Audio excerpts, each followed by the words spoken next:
everybody. I got to get out on a couple bikes over the past weekend.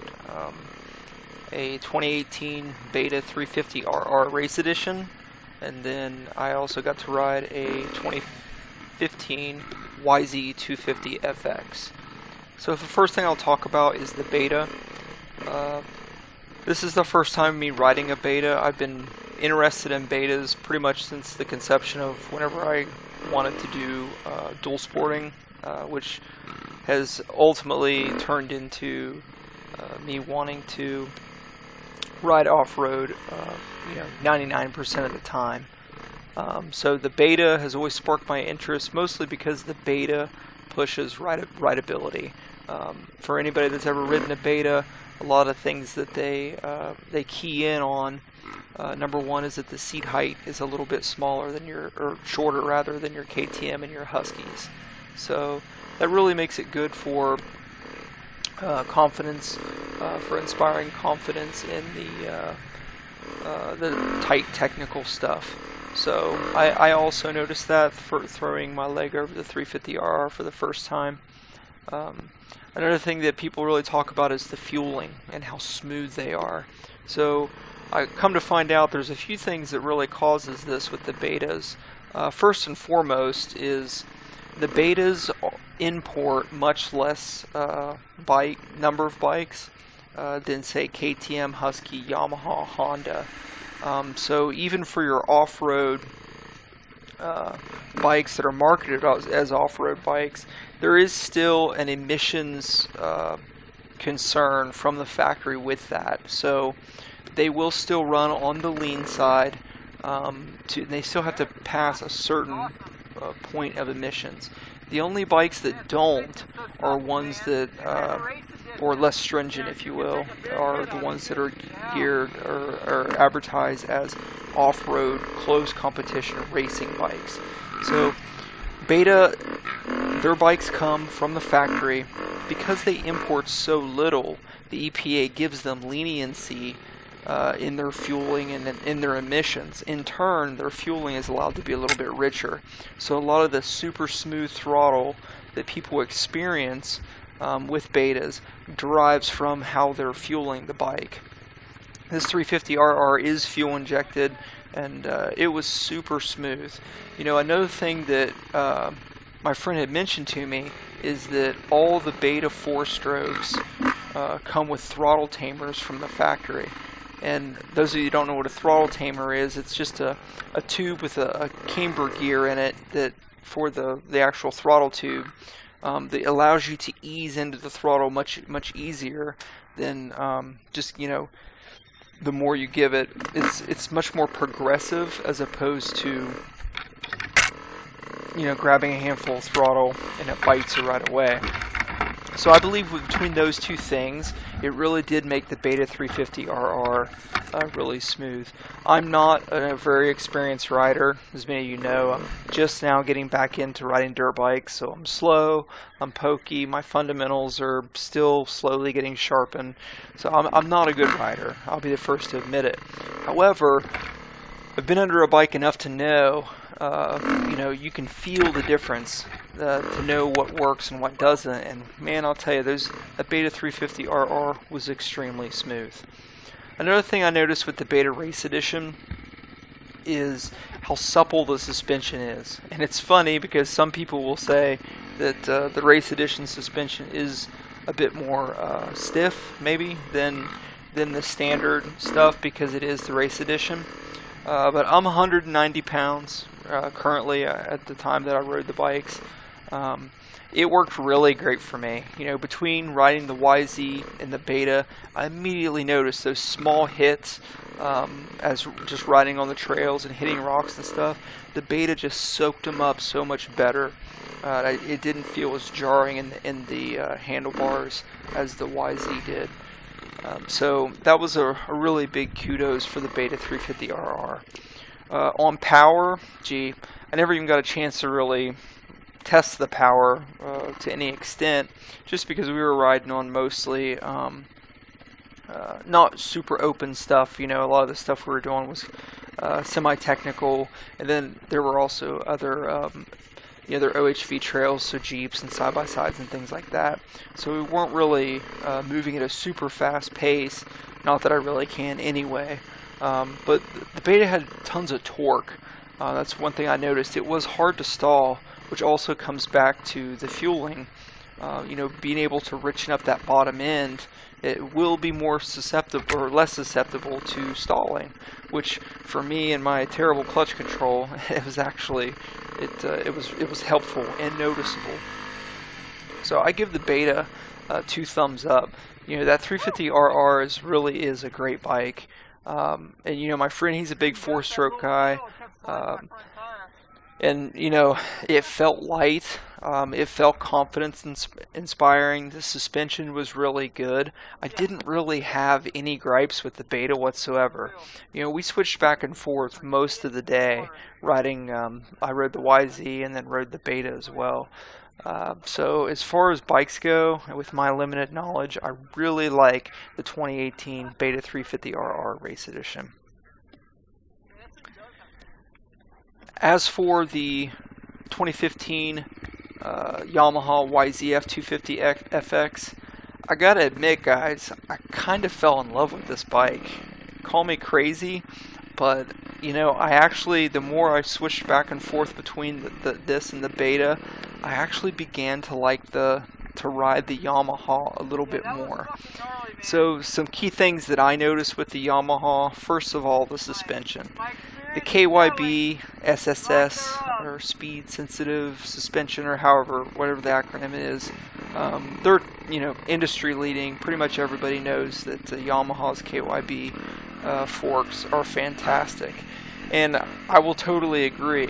It's funny because I'm 190 and my friend is about 6'4", 240, and we were both hitting the whoops and jumping it, a foot or two in the air, and it would. He said it never bottoms out on him. It never bottomed out on me. We changed nothing riding between the two of us. And we're talking about a 50-pound difference between the two of us. It was really impressive. Now, I will say that the suspension on the initial hits were more noticeable. When the hit, it was stiffer. As the going over the rocks and the initial hits of the suspension, but it wasn't harsh. Frankly, I kind of liked it. It wasn't as supple as the Beta, that's for sure. But I still, I was impressed with how well the suspension carried my weight.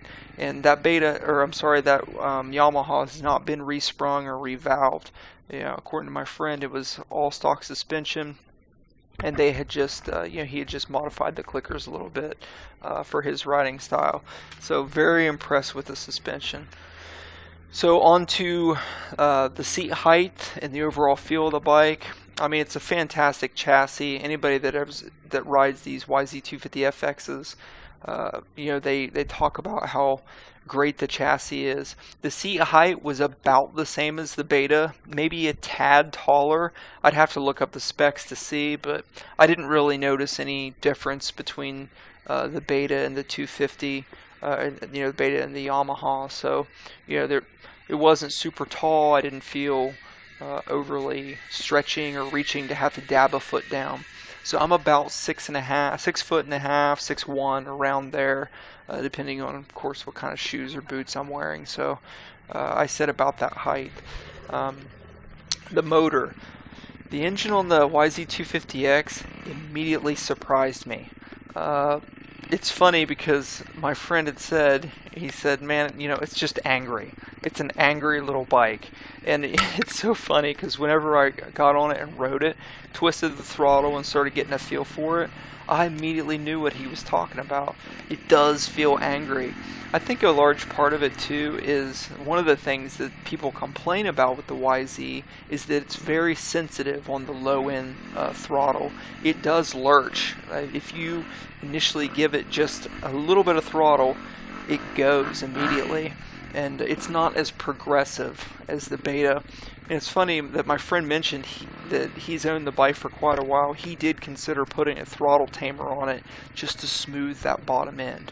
And it's also a fuel injected bike as well. And as many of you know, you can get the Yamaha tuner and load different tunes to it to modify the ignition timing and things like that to help some of that. So, but yeah, as far as power goes with that 250, I was impressed. It's not in the video here, but we got on a open stretch of a road towards the end of the day as we were heading back to the truck, and I got to open it up full throttle. I think third, fourth, did like a third and fourth gear run, and the 250 has plenty of power. Maybe for someone that's super experienced, that may want more, may be able to have the power to pull the wheel up in pretty much any gear or whatever. But for me personally, I mean, again, I'm 190, 6'6'1". That thing moved me out perfect. I mean, it really was. It's a great motor. I was thoroughly impressed with the response of the motor, how smooth it was whenever you would get into it, and just the overall grunt. Also the luggability. It's funny because that 250, it was almost as luggable as that Beta 350, which really impressed me. Again, I'm not super experienced, but it's definitely worth noting. It's funny, there's one spot where we come up to a stop, and I had just ridden the YZ for the first time, and my friend says, and I said, man, I really like this Yamaha. And he says, are you falling in love with my YZ? I said, I think I am. It's so funny because each time we switched back and forth, even though the Beta was really, really good, I still found myself wanting to ride the Yamaha more. Now, as far as handling, the Beta handled fantastic. But the YZ had just a little bit, it felt a little lighter in the wheel. And something, and I know the difference between a 250 and a 350. You'll have some of that gyroscopic inertia that will affect, the smaller displacement of the engine. And maybe that's what it was, but the 250 felt really light. So that's pretty much my riding experience between the two bikes, guys. Again, I'm a new rider. I came off of street bikes and then wanted to get into dual sporting, which I ended up getting a KTM 2015 KTM 500 EXC, which is a fantastic dual sport bike. And then after doing some riding in West Virginia, I just really fell in love with riding off-road. And I come to realize that I don't really want to ride on road very much. I have a truck. It's nothing for me to throw my bike in the back of the truck and go off and hit the trail somewhere. So with that in mind, I'm actually getting ready to purchase a 2017 Beta 300RR two-stroke. So that's going to be my primary bike. Light, flickable, plenty of power, yet luggable. And some may argue that it's a lot more bike than what I need, and they're probably not wrong. But the good thing about the two strokes is that I can turn that power valve down and until I slowly warm up to my skills and sharpen everything. Another great thing about the two strokes is the maintenance is less. It's easier to rebuild, to put a top end piston in it as time goes on. And they're also lighter, which is what I really, really like. As I was riding the other bikes compared to my KTM, I mean, these bikes felt feather light. And then, of course, the 300 two-stroke's just going to take it that much further. So I'm really looking forward to getting it. I'll do a whole nother video on that when the time comes. But that's what's coming down the pipe for me, and I'm really excited. I had a great time. We went to a local trails, local national forest, and it was a really good weekend. And I definitely thank my friend for bringing his two bikes out to let me ride as I currently I'm waiting to get my Beta 300RR. Alright guys, thanks for watching. This is Accelerate once again. signing off.